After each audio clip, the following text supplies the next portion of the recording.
Welcome back to the Talk with Maynard Podcast, the podcast about motivation, awareness, disabilities, world problems, and cars. This week we're going to be discussing if Lamborghini has lost its soul, or why hypercars and supercars should be left out of emissions and fuel economy restrictions. Let's get straight to the discussion. Okay, ideas for this podcast came from a recent article by Yahoo Finance on what occurred during Car Week and the Pebble Beach Car Show. The North American Lamborghini CEO was interviewed about the future of Lamborghini and electrification in a recent Yahoo Live interview. Below are direct quotes given by Lamborghini's North American CEO. In the U.S., Lamborghini customers well understand the benefits of adding electric motors to already powerful internal combustion engines.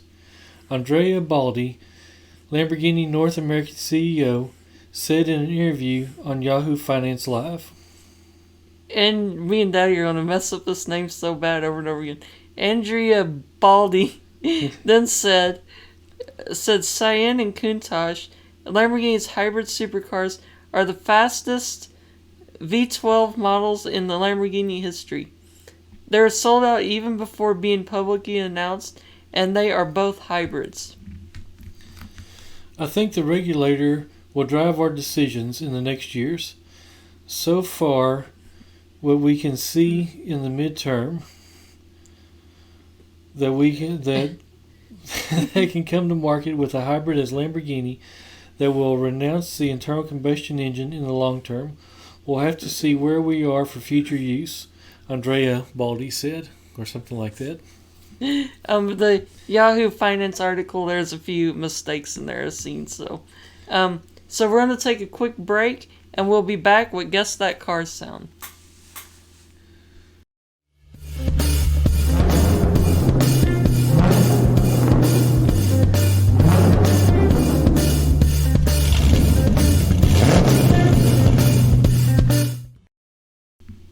Now it's time for Guess That Car Sound.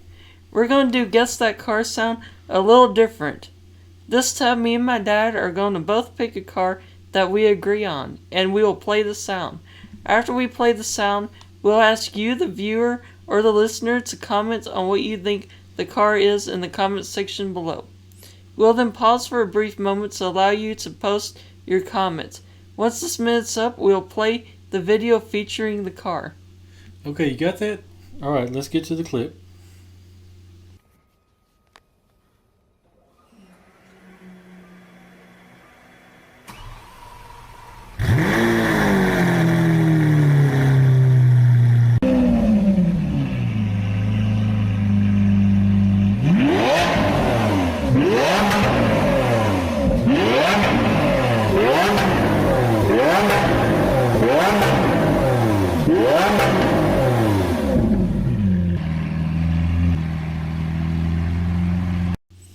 Now we'll pause for a brief moment while you comment on what you think the sound is from.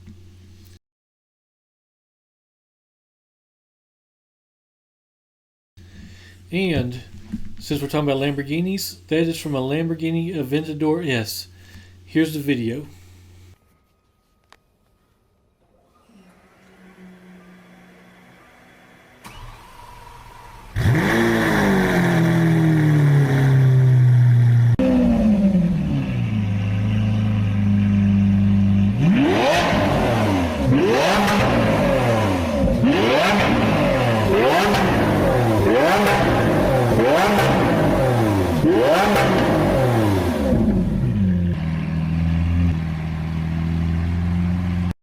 And that's all we have for this Guess the Car Sound. Now let us get back to our discussion. Okay, we're back to discuss if Lamborghini has lost its soul. And I think maybe to start out, to clarify, because the article wasn't well written where these came from, but basically what they were saying, Lamborghini has always made V10, V12 cars that are loud and in your face, and that's the kind of company they are. But they're transitioning to these hybrid cars and eventually probably electric cars fully. Not that they want to, but because they're being forced to. The regulators are forcing them to. They're going to be made to do that. And so our question is, should that really be a thing for these ultra expensive, ultra exclusive cars? Mm-hmm. So, first thing I really wanted to discuss is that these cars are rare and they're limited production, and they're supposed to be special because of this. They're supposed to be a little louder and a little more exciting than your everyday average car you see. So basically saying that is there's not very many of them out there. Mm-hmm. So what really real effect, what benefit are you having on the overall carbon footprint, to bring that term back up, that they're putting out when it's just such a small number of cars? Mm-hmm. So yeah, it was something that's small. It's just not that much. It's just negligible. The what you're going to gain is just completely negligible because there's just not that many of them out there. And another thing too, on that limited production rarity, people don't drive these cars every day. If they own it, they don't drive it all the time. It's just not practical to drive one of these cars all the time. And some people don't probably drive them at all because these cars, unlike the normal road-going cars that we buy, usually they go up in value versus down in value. Now, if you do buy one, you drive it a lot, yes, it's going to go down in value. But so many of them are so rare, so limited production that the moment they come out of the factory, they immediately start gaining value. Mm-hmm. So they're an investment. So they probably don't really even get driven. Mm-hmm. And you brought it up when you're helping me make this outline that there's already a huge gas guzzler tax on these cars. So, if you're already paying extra money to have a car that's less efficient, well, then you shouldn't have to worry about because you bought the car. Yeah, you paid for it. You're paying up front. I don't know what the number is. I couldn't tell you, but it's not just hypercar, supercar, but any car that is high consumption. You pay a ginormous tax on the word go, mm-hmm. because they know you're going to use more fuel than a normal car. So, you're paying for that luxury up mm-hmm. front. Yeah, if you have the money to buy whatever you want, then you should be able to get wherever you want. That's right. If you want loud and crazy, you should be able to get that because, you paid the money, you worked hard, so you make it to the point to buy one of these cars. Yeah. So you should be able to order exactly what you want and how you want it. And also, these cars are meant to be super high performance, like the highest performance possible. And we get it. Electric cars are fast, and there's real fast gas cars stuff. But when you want the most performance possible, you want everything. You want the big engine, and it's okay to me if they're hybrids, but keep the big engine, and just add the hybrid system along with it. Not necessarily to make it more efficient, but more performance. And they are meant to be exciting, mm-hmm. and part of it's the whole package. It's how they look. These cars some of them look like spaceships. They have since the most popular supercar that maybe there was, or the one that kind of started it. Yeah, we're going to go back and talk about the Lamborghini Countach, which we mentioned in the opening in the article. Lamborghini just reissued the Countach. There's only be 112 of them or mm-hmm. something. So it's a $3 million car now, not what we grew up looking at, but mm-hmm. but they took and they made it look like the old car somewhat. Their mm-hmm. styling cues, you can tell it's a Countach. And they still put a V12 in it and made it loud yep. and exciting, and they made it a hybrid. And it's funny, it can only go maybe 5 miles on electric power, right. But the only reason for the hybrid is just to make it faster. But, and what you just said about being loud, that's kind of where I was going with it. The look is exciting because it's exotic.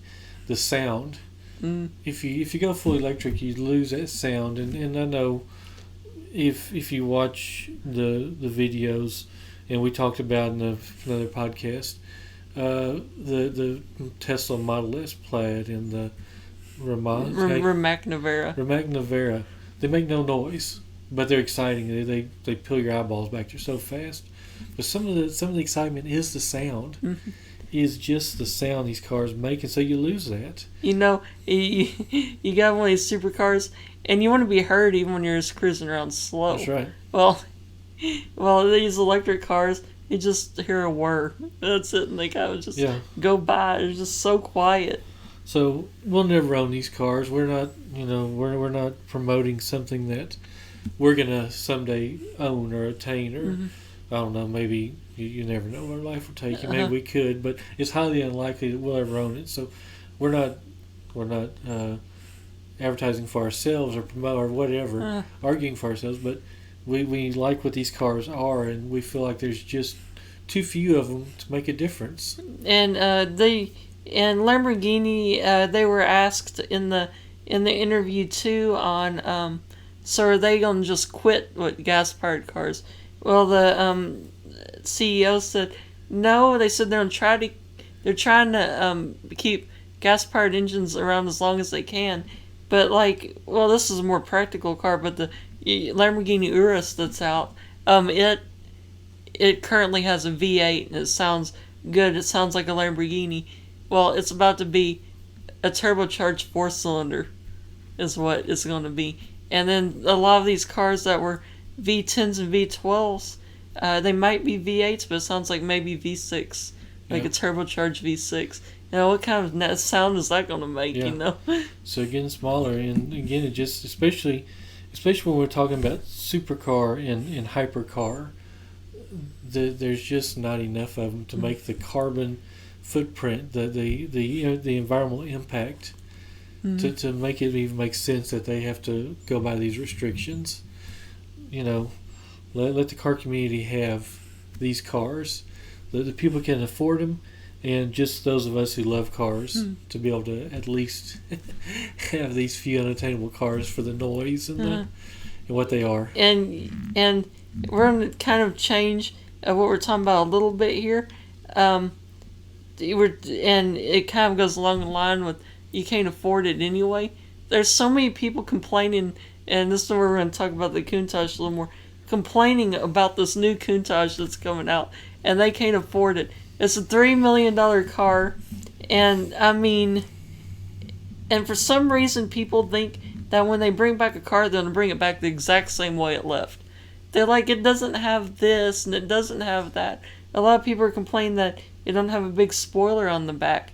Well, originally the Countach didn't have a big spoiler on the back and different things. And everyone's like, it's just a rebodied Aventador, and Aventador's been around for a long time. So it's just a rebodied this and that, and they're complaining about everything, and they don't even get to own it. They can't afford the car. Yeah, they're just tearing it up one side down the other. It doesn't. I like it. I like the car. I think I can see the original car in it, but you can't just make the original car again. Yeah, it just don't work. And I'll throw a picture up on the screen of this car too, and so maybe you can see it. Maybe do an old one for comparison too. Yeah, old you don't one know comparison. What a Countach did look like. And that way you can see I really like it. I don't understand why people are being so harsh on it. I mean, they're all sold. It doesn't matter what they say. Every car at $3 million is already spoken for and sold.